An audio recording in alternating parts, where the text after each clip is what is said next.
friends, this is Karen from Blue Rooster Farm, and today we're starting off in the kitchen. I am getting ready to make a new brownie recipe that I think you're really going to like. And then after this video, I'm going to add a video that I did yesterday, and in that video I am showing you how to make a corn tassel wreath. We had corn stalks that were left over from earlier this summer, and the stalks were in pretty rough condition, so I just took the tassels and I'm going to show you how you can turn those tassels into a really cute wreath. So stick around after this video to see that. But today I wanted to share with you this recipe because I was getting ready to make it for company this weekend, and I thought this is a good one to share. About a month or so ago, we were down in Springfield visiting my family, and my sister had some brownies, and of course I've shared with you our Wesson brownie recipe that my family has always made. My mom used to make it all the time. That was her go-to brownie recipe. My sister would make it, I would make it.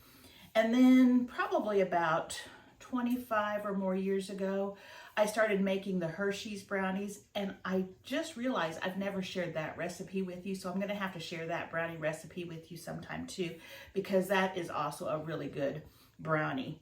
But I've had those two brownies that I switch back and forth with, and I really like both of them. They are both a little different, and depending on what your taste is when you're wanting to make it or how much time you have, kind of determines which one I usually make. But this last time we were visiting Springfield, my sister had some brownies, and they were really, really good. The outside was just your brownie edges and stuff, you know, just a nice chewy edge. And then the inside, it got nice and moist and gooey. And not so gooey, you know, that it was too like raw. It wasn't raw at all, but it was just a really moist, cakey brownie. And not really even cakey, I guess, just a moist brownie. And so I asked her where she got the recipe, and she showed me this little cardboard cutout that she had. And she said, I've had this on my refrigerator for a long time. And she goes, I don't even remember where I got it, but when I saw it, I cut it out because it looked like a good recipe, but I don't know what it was on. And so she said it may have been on like a pan or something that I bought, because in this recipe there are no brand names in it. So usually if it's a package from like chocolate chips, it'll say the type of chocolate chips, you know, like Nestle's chocolate chips. And this one didn't. It was just, you know, she tore it off, its cardboard, off of something that was wrapped around something that was advertising how to make brownies. And so she thinks it must have been some sort of pan. So this is a recipe I'm going to share with you. It took her, I guess, several years to try this because she could not remember. She said it's been on my refrigerator for forever. So I don't know where this recipe came from, but it's a really good recipe. And when I first saw it, it has 6 large eggs in it. And I was like, whoa. My Hershey brownie recipe has 4. And I always thought that was a lot. But this is 6. This also has leavening agents as well, and it has more flour than the other recipes that I have shared. So let's make this, and I think if you try this, you're going to like it as much as I do. So the first thing we're going to do, and we're just going to mix it in a bowl because it's not hard to mix up. You don't have to whip or anything like that. We're going to take 1 cup of melted butter. And I actually always like recipes that have melted butter because you don't have to remember ahead of time to take the butter out and get it softened. And you don't have to try to soften it in the microwave without over softening it. So I was glad to see it was just melted. I just stuck it in the microwave and melted it. And to this, we're going to add 2½ cups of white sugar. Now, I have thought about trying a little bit of sugar and then like a little bit of brown sugar with it just to give it a little more flavor. But, you know, it's too good the way it is, and I didn't want to mess with it. Because I have tried recipes where I've added brown sugar when there's just white sugar, and it does add a good rich flavor. But these are already really rich, and there's a lot of cocoa too.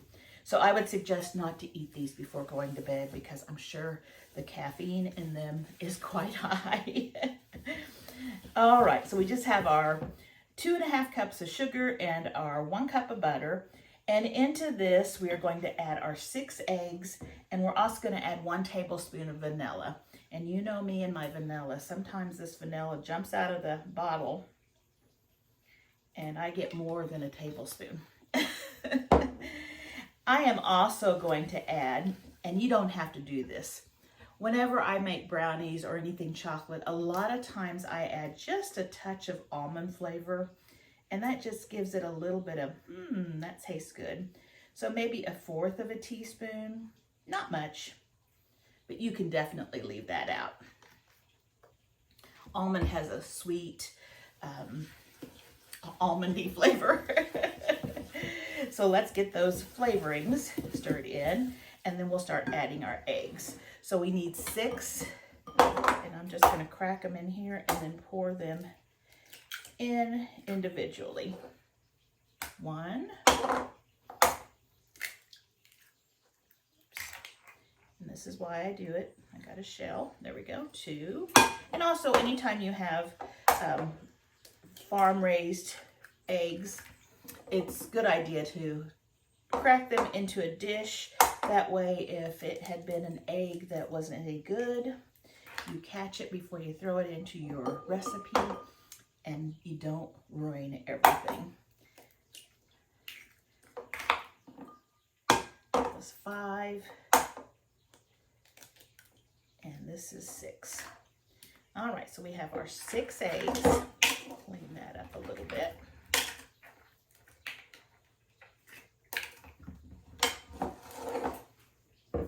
And we're going to mix this together. And I'm going to grab a whisk. I'll be right back. This will get it incorporated a little quicker, and then we'll go to the spoon. We're just going to mix this together. And as the sugar and the butter were setting, I think it was starting to cool down, so it's solidifying just a little bit.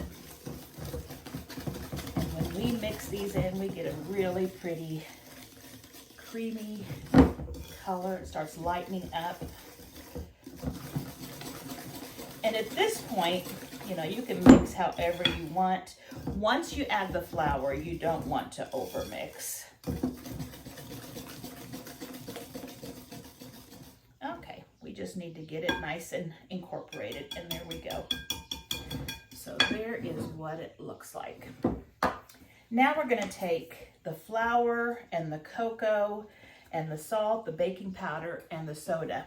Now they have you put it in a bowl and then mix it, all those dry ingredients, but I am not one who likes to get extra bowls dirty if I can help it. And so what I do is I'm going to add all the ingredients on top of this and not stir. And then once I have everything in the bowl, then I'll stir. So here is 2 cups of regular flour, and here is your 1 cup of cocoa. That is going to make those brownies rich. So a little bit of flour in there. We also need 1 teaspoon of baking soda.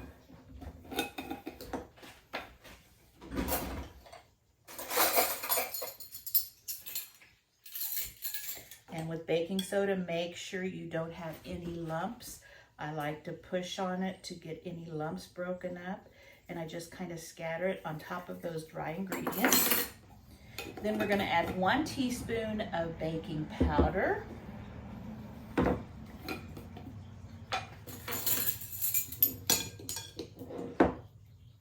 Today it is cloudy, and I think we had a little bit of rain last night. Not enough to do much, but just enough to get a little bit of the sidewalks damp.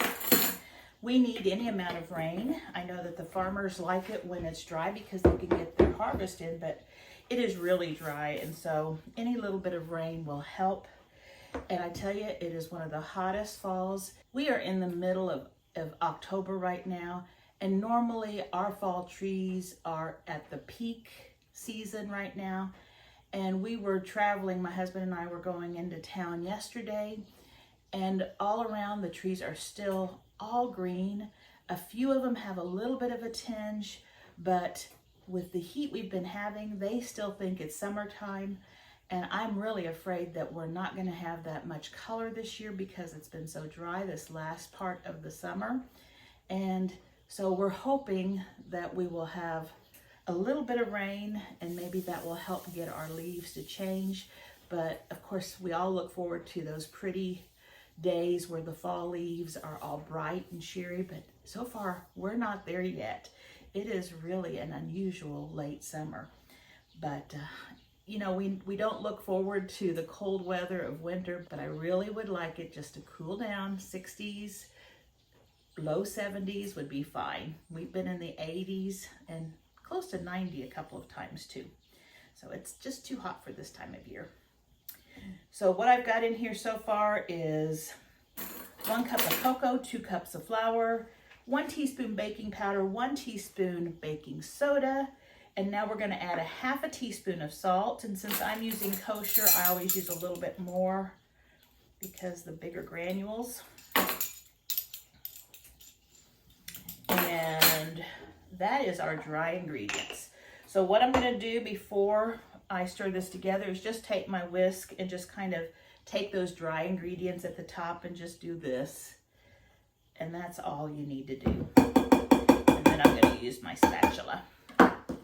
So we're just going to take this and incorporate that flour. And this is going to be so yummy. Now this makes a 13 by 9 inch pan. So it is a big family size pan, and it is brimming full of brownie. So it will be a nice big batch. I am making this ahead of time, and we're going to be having some company this weekend. And so what I thought I'd do is make it ahead of time, cut it into squares, and then freeze it. And that way it'll be real easy to take out and to serve. So these should be really good. And as you're stirring this, you will notice it thickening up. There is no other liquid besides the eggs in here. And that is just the way it is.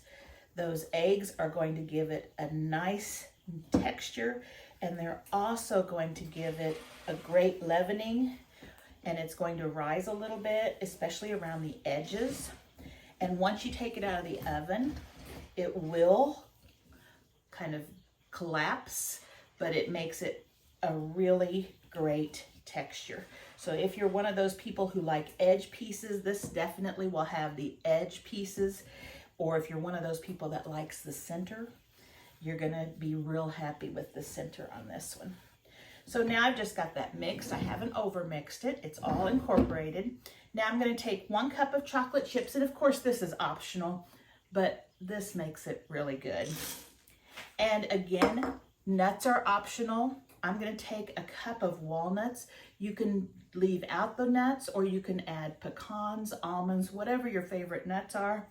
I'm going to add walnuts, and I'm going to give this a stir. I was outside yesterday, and we have black walnuts here in Missouri, and our black walnuts are all on the ground right now. We have several black walnut trees, and so I cracked a few, and they were so good. I know that if you haven't grown up eating black walnuts, they probably won't appeal to you. But if you've grown up eating black walnuts, you know that they are something that reminds you of in your younger days, picking up those walnuts, getting your hands all black, taking off the husks, letting them dry, taking a whole bunch of the broken shells or broken nuts inside and using a little pick and picking out all those little nuts and then making something with them. I know my mom is a real big fan of black walnuts and just loves black walnuts added to brownies and cookies and things like that. She also just loves the black walnut ice cream. So I know there's a lot of you out there that do love that just as much as she does. I enjoy it. Andy does not. He did not grow up eating black walnuts, so he does not have a taste for them. So I rarely cook with them, but they are really good. They take a little effort, but the effort I think is worth it. We also have hickory nuts in Missouri, and hickory nuts are nuts that are kind of like pecans. And it depends on your hickory nut tree, but the ones we have here are a little smaller, but they taste really good. They're very buttery. And if you have a good year and are able to get nicer, bigger ones, like if it's been rainy and stuff and they've been able to put on a nice meaty nut, they taste really good, and I use those in place of pecans a lot of times. But some years they're either all have the little worm in them, or it's just been too dry or too hot of a summer and they just make little nuts and they're not worth messing with. But I know a lot of you have different kinds of nuts that are native to your area, and you probably enjoy those a lot too. But anytime you have those, it's nice because you have a free source of that protein, and it's fun to incorporate that into your recipes. It's also great for kids to take them out and show them and let them taste things out in nature, you know, and remind them that not everything that you find in nature is edible, but show them the things that are, and they really do enjoy that. So let's put all of this batter. I have oiled and then I coated with cocoa this pan. That way they will not stick too bad. You can use butter or you can use pan spray, but I find that putting a little bit of cocoa in there and dusting it with cocoa helps them come out a little bit easier and not stick to the bottom. So let's see if we can get this out of here. This is an ooey gooey, the ooey gooey part of baking them. And of course we want all of that out of that bowl. And I think I've done a pretty good job there. And so we're gonna smooth this down. Remember to get it into those corners. And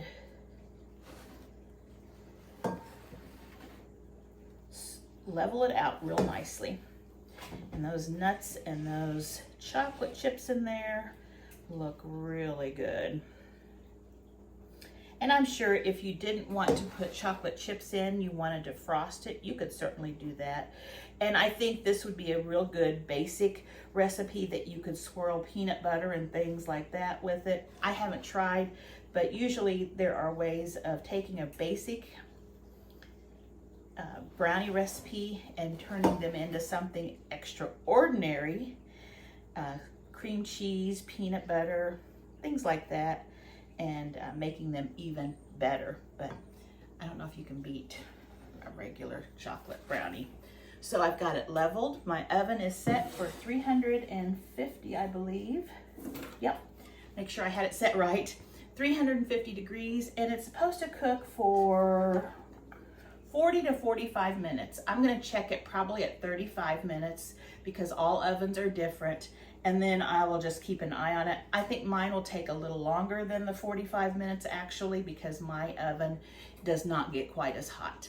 It cooks perfectly for me, but I don't think it gets as hot as what the regular ovens do, because I usually find that I have to add about 5 minutes. So I'll bring you back when this is ready to come out of the oven.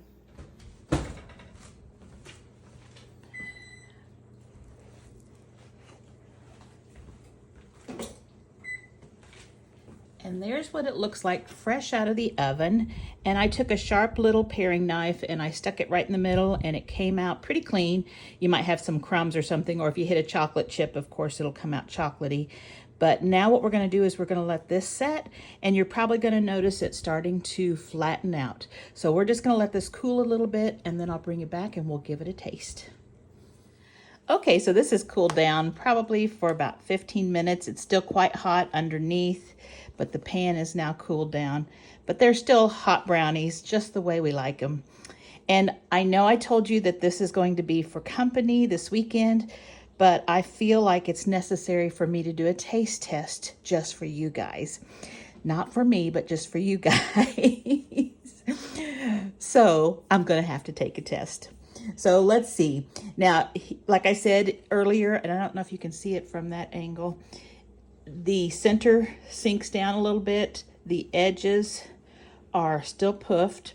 And so that's your brownie edges. If you like those brownie edges, you're going to love this. And so I will go ahead and, let me think here. I want to get a little bit of both. So I'm going to get a piece from the middle here on this side. So let's just take, I'm not sure how I'm going to be cutting these. Probably something like this when I freeze them. So let's just take one of these pieces right here. And again, I'm just doing this for you guys.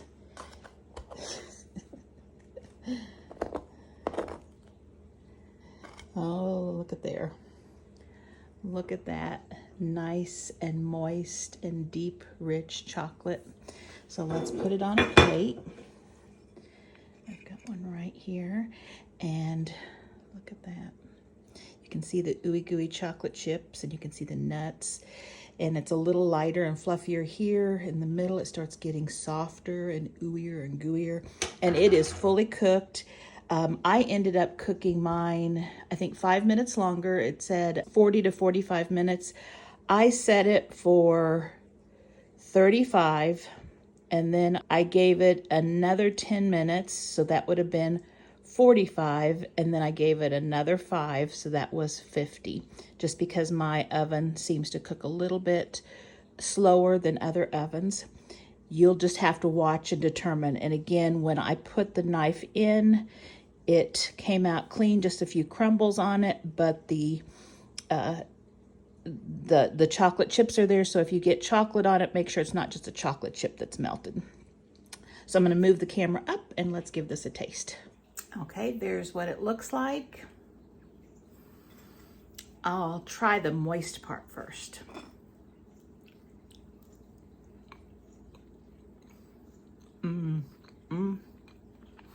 Very moist. Not buttery, you know, like sometimes you can have butter separating from your brownie. It's not oily and greasy. It's nice and moist and just solid. And then let's try the crust area or the edges. And here you should have a chewy, a little bit drier. It's chewy but not dry.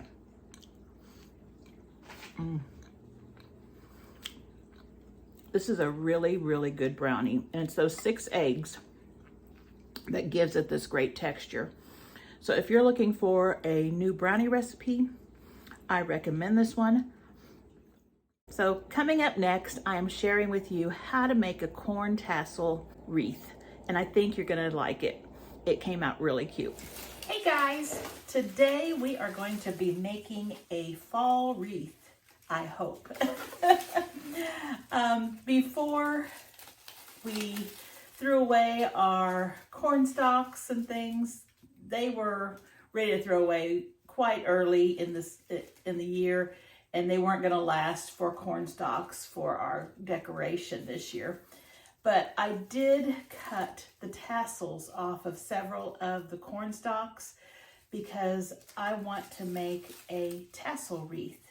So we are going to try it and see what it looks like. So I've got a basket full of tassels here. I have some wire, different size wire wreath forms. I have some burlap ribbon that I think I'm going to use to wrap my wreath forms with. And I've got some hot glue. So I am going to bring you closer to the table here and aim you down here so that you can see what I'm doing. And let's cross our fingers that this will be a pretty wreath. Okay, so I was trying to give myself enough room here with the camera, and I think I've got it. So I've got 3 sizes here, and I could have gone out to the grapevine and I could have cut grapevines and woven those together and had a grapevine wreath, and that would work too. But I've had these laying around and they need to be used. A lot of times I'll use them, and then whatever I've had on them, just cut it all off after the season's over, and then reuse these frames. So I need to decide how big I need it to be. So I'm thinking the medium size one. I should have enough of that for the medium size one. Now I probably could go ahead and get by with wiring it to the frame here, but I think I am going to try wrapping it, and that way I'll just use super glue. And this does not have to be fancy by any means. I just want to wrap it kind of tight, and just to make it kind of rustic looking, I guess is the word. And that way we can just have it done. And I just try to not overlap a whole bunch, that way I don't have to use too much of this. I do have a couple of rolls, and this I just have had for years. Used to make those wreaths, and I've had this one for a while. So I think that should do it. Let me grab some scissors. And we'll just cut that right there. And let me get this one over here, and I can tighten it up just a little bit too. Don't want it too loose because I don't want it to droop.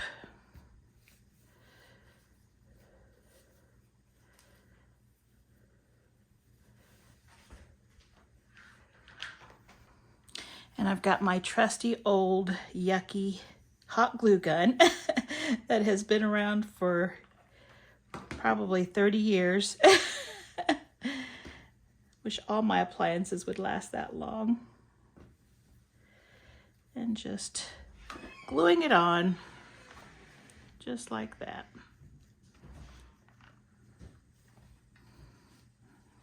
All right, so that is done and good. Now let's see what we need to do here. Pull our tassels over, and I am thinking just kind of going around. Some of them are a little out of shape. We might end up having to use them, might not be able to be too picky.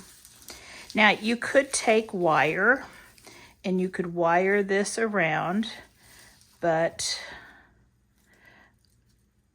do I want to use wire? Let's try hot glue first, and then if I don't like hot glue, we'll try wire. So what I'm thinking of doing is something like this.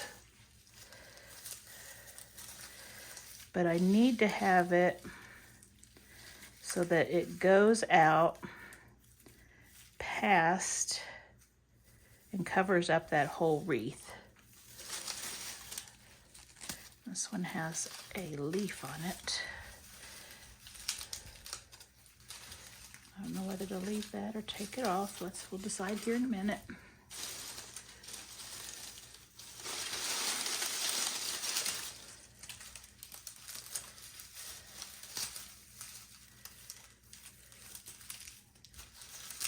Okay, I'm going to get my wire. Okay, I did find some wire. It's a little shinier than I'd like it to be. I have some darker wire, but I could not find it. So we're just going to see what this does. And maybe between the hot glue and this wire, we can get this to look nice. So let me find my end. And this is probably the wrong end. There's my good end right there. Okay, so what we are going to do is we're going to do one piece at a time. Well, let's see if this is going to come undone very easily. There we go. Okay, so we're going to do one piece at a time, and we're going to tie it on with our wire. So let me move this out of the way. Get that pulled back. And we're going to start right here. So what I'm going to do is take the end of my wire, this one right here, and I am going to secure it right there. And so I'm just going to do like a bread twisty. You just go around with that one end, and then you can tuck it in. Okay, so we've got that one pinned in. Let's try this one.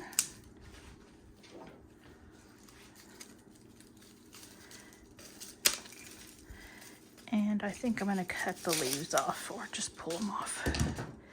Make it look a little cleaner. Now, you could leave them on if you like that look. I may regret it. Okay, so then we're going to do this one.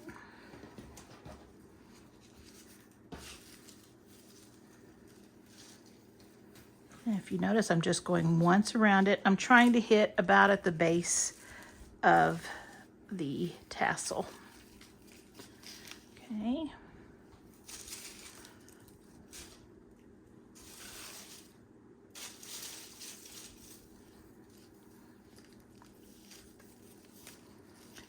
And we just try to cover up that with the next one. And just bring this down. And you want to do it tight so that they don't fall off and they're not loose. And if you need to go around twice, that's fine. I'll go around twice on this one.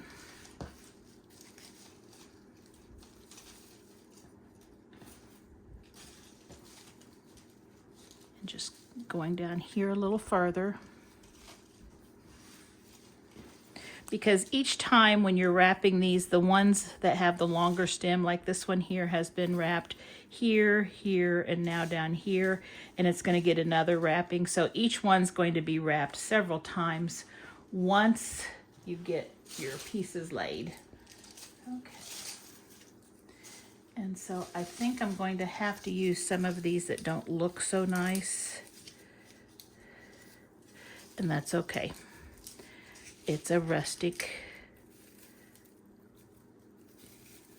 just kind of flatten it back out, a rustic wreath. I don't want to use all my nice ones right away because then one side will look different than the other. So I'm incorporating those in. Okay, there we go. Grab another one.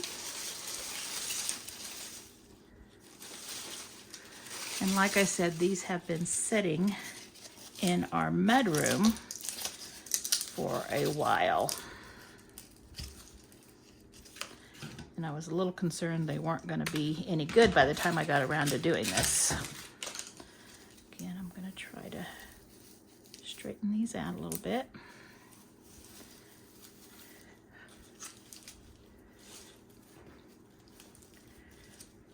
We can just make them thicker if they're doing that. Okay, got that one on.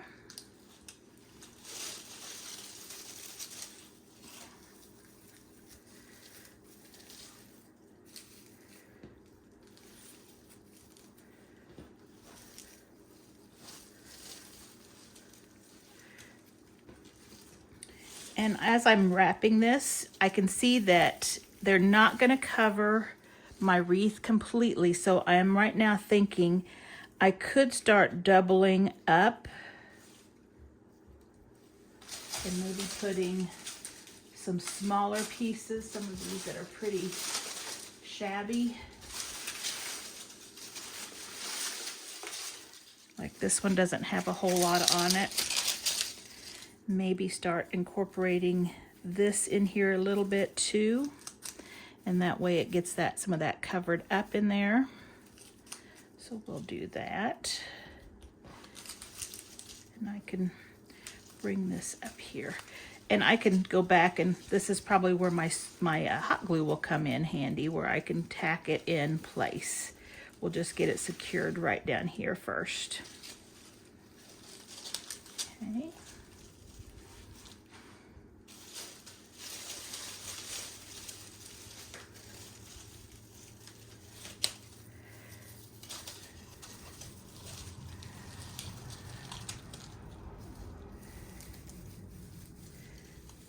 I would think too, if I were to dampen these, I could probably manipulate them a little bit too, but it should be fine.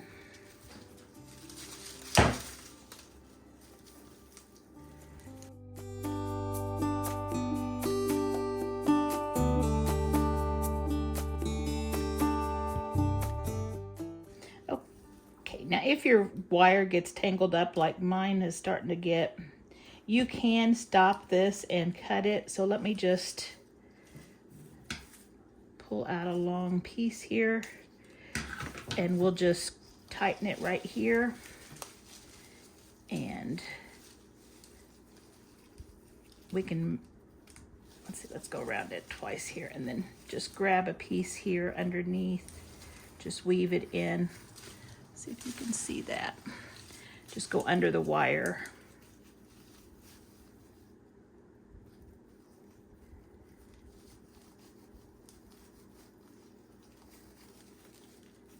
And just twist it around that wire, and it will be secure.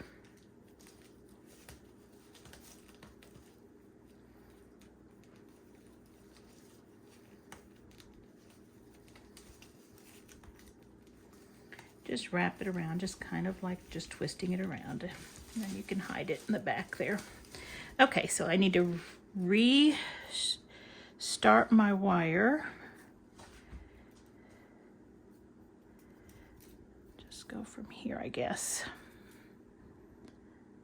Maybe not. Okay, we're gonna restart our wire and do the same thing we did at the beginning, just loop it around there, and just like a twisty tie, twist it together.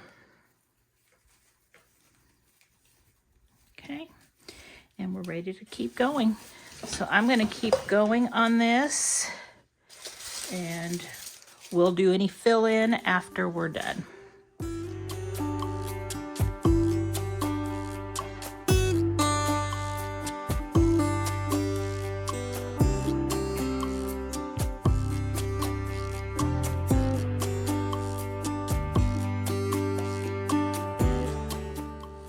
Okay, so I stopped for just a minute because I realized I was looking for tassels with one hand and holding with the other. And so what I did was I just went and took all the tassels and took the stalk or the leaf part off of it and have them right up here. And now I can just grab those tassels and not have to search for them and pull them out of the pile that I had. So I've also changed, I was hoping to get rid of some of that glare.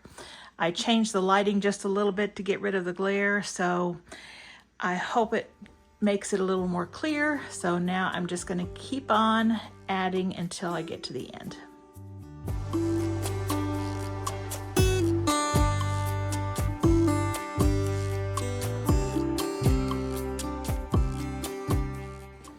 Okay, now as I'm getting to the place that I started, what I'm going to do is I am just going to tuck the ends where the wires are, just get them underneath those wires as I go around so that they will just be tucked and nestled in with them.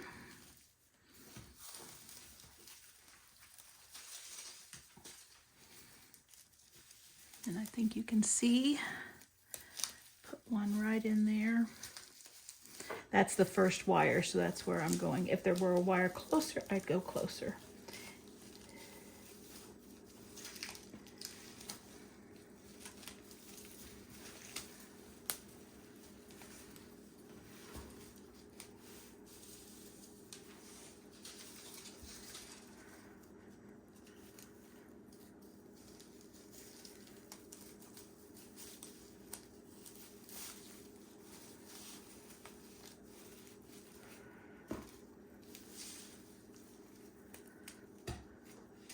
And here you just want to make sure you don't wrap the tassels that are over here. Just keep those out.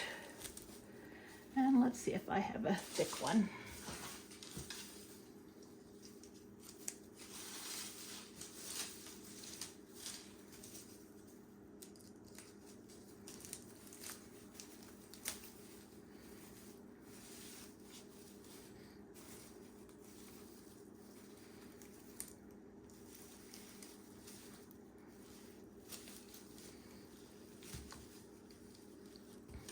And again, wrap it just around the wreath and the stems.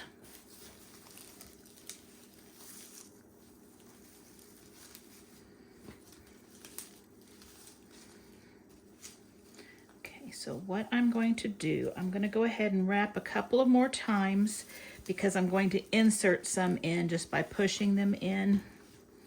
So I just want some wires to be in here.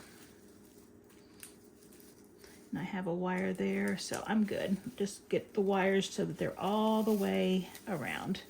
And then I'm going to give myself a nice long piece of wire.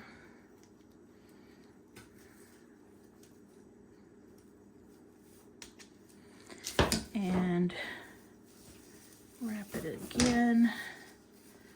And then just twist it around one of these wires that are in here already.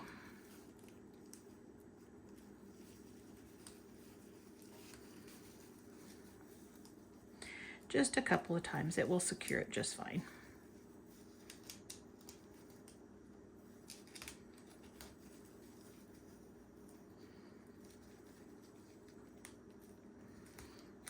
Just stick it in there to... Okay, so now what we need to do is we need to go in and add pieces where there are spots that are bare. So I see a bare spot right here. So I am going to take this one and I'm just going to feed it through the wires there until I get it. Whoops, one broke, but that's okay. We can still use it. So I can get it to where that is, and there we go. Let's get another one. And right over here I have quite a bit of open spots. So let's take this. I'll go here.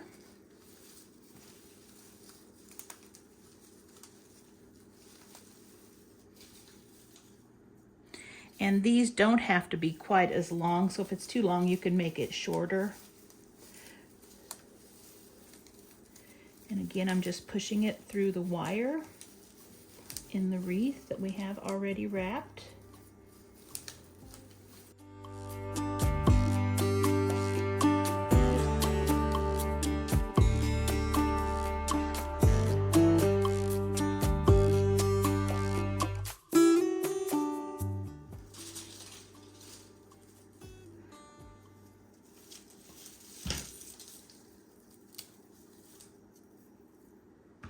Now, if you have some nice tassels like this, you can just glue them in, and that way they will cover up some of those stems.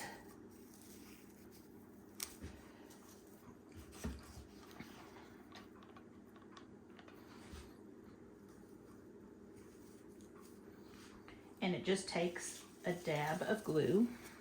So let me just break a few nice ones off. This one I can't use, it's all going the wrong direction. But once you break them, they're going the right direction. Okay.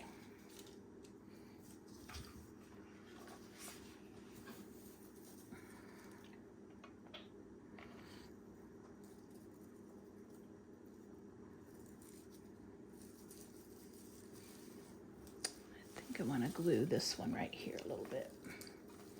Just hold it for a second.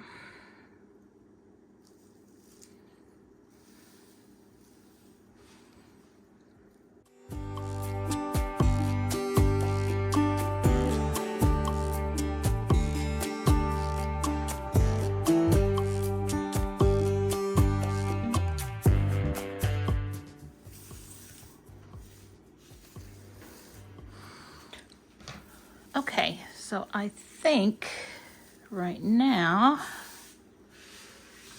let me pick that up. It's looking pretty good. Remember, rustic. Now I can add a bow to it. Okay, so I found some fall ribbon that I have, and I don't have very much of this, so I really can't use this one. I have this one that is orange, and it's kind of plain, nothing fancy about it. It's a rough orange cloth. And then I have these three, and they're all pretty, but we have this gold accent or the sparkle. And so it doesn't look as rustic. You could certainly use it, but I'm thinking this one would probably be the one to use. And I think that would look good on it. So what I'm going to do is just make a bow, and I'll show you how I make my bows. So I just take, depending on how thick or how big of a bow you want, I decide, let me think if there's something that I could wrap it. Okay, I found this old tiller manual that my husband had out here and just sitting on the counter, and it's about 8 inches wide, and that's about what I want it to be. So what I'm going to do is I'm going to have this piece right here is going to be the tail, and then I'm just going to roll this around. And if you have thinner ribbon, then you can do something smaller, shorter. And I'm just going to use the whole thing. I don't know how many yards this was. I took the packaging off to store them a little easier. And so this will be the other one. And I'm trying to decide what I can do is scoot this a little bit so that it's a little longer. There we go. So right there is what I have so far. And what I need to do is take a pair of sharp scissors. I'm going to fold this in half to get my middle point. Okay. So I have a middle point here and a middle point here. Now this does have wire in it, which is going to help shape the ribbon, but you don't have to have wire. And then what I want to do is I want to cut right there and about, oh, I don't know, is that 1/3 of the way? And then I'm going to go up or down a little bit, and I think I'll just go up a little bit. So I'm going to, at this point, so they're not directly across from each other, do another cut like that. So now I have just this fabric right here, okay? So I've cut all that. So that's where I want to take a piece of wire. Let me just set this down for a second. Find an end.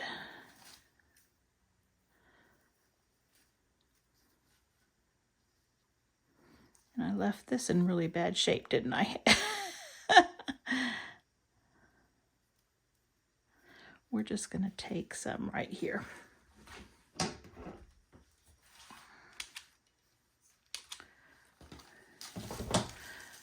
So take a piece of wire, and this is probably a little over 12 inches long. And we are going to wrap it nice and tight. Do you see how I'm going with the wire through those slits? And I'm going to take it nice and tight, and it's okay to squeeze it together like that. In fact, that's what we want. And just wrap it around really tight. So again, this one I wrapped several times. So I'll wrap the other one several times. Let's see, this one is going, which direction? This one's going this way.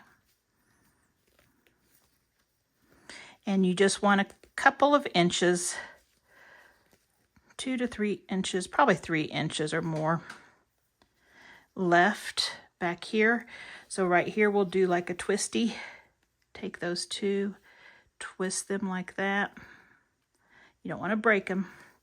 And now what we're going to do, and we'll use this to attach it, this wire right here. Now what we're going to do is we're going to be pulling these ribbons. So we're going to start here on the bottom or underneath in the middle here and pull one this way. And we're going to pull it, and you can be pretty tough with it, and we're going to twist it. And because we had cut that, we don't have much of a spot to twist as far as it, you know, it's going to twist nicely. Then we're going to take another one from inside, the next one from inside. We're going to come out the other side of that. We're going to do the same thing. Twist it. Sometimes you got to get your fingers in there to twist. Okay. Then the other side again, starting over. And the more loops you have, the fuller it will be. So if you just want a couple of loops, that's all times you need to wrap it. And once we open these up and shape them, they'll be fine. So we've got, now we're going from this side again.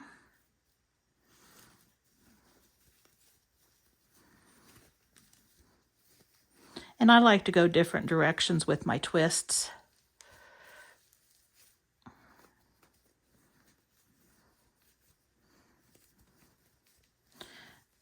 And then the top one, we do want to twist it too. So I'm going to pull it out and away from the others and give it a twist. Now it doesn't look like much yet, does it? We're going to do the same thing over on this side now.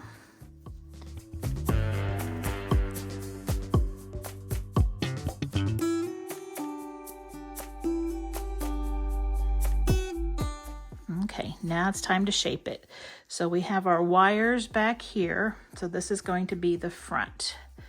So what I'm going to do is just start opening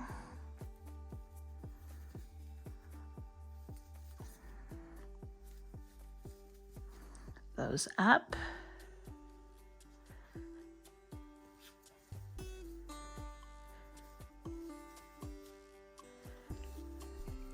And when they have the wires, they do behave a little easier. That does help. So if you can use the wire ones, that does help. But I've used both. Just make sure you fluffed all of them. Okay. Now we're going to pretty up our ends, and you can do an end that just has that. You can do an end that has a diamond end. I like to do the split end, and that's where you fold it in half. Here is your fold right here.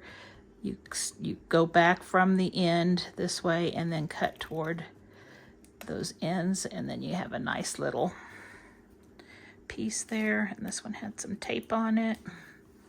So again, fold it in half on the fold side, cut toward the end. And I don't like them to be the exact same size. I like one just to be a little bit longer than the other.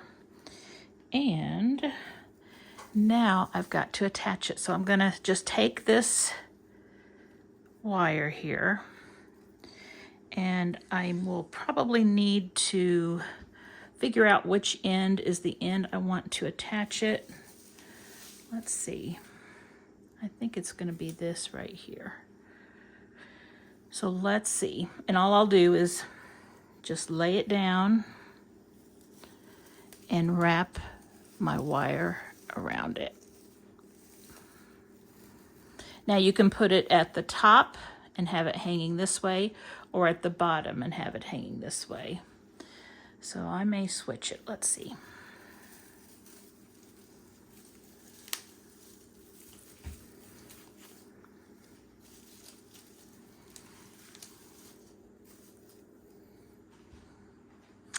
I think I'll do it that way.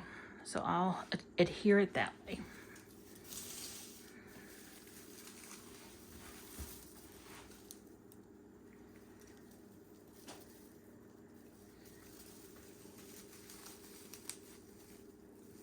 And just twist it like you do a bread sack, a bread twisty.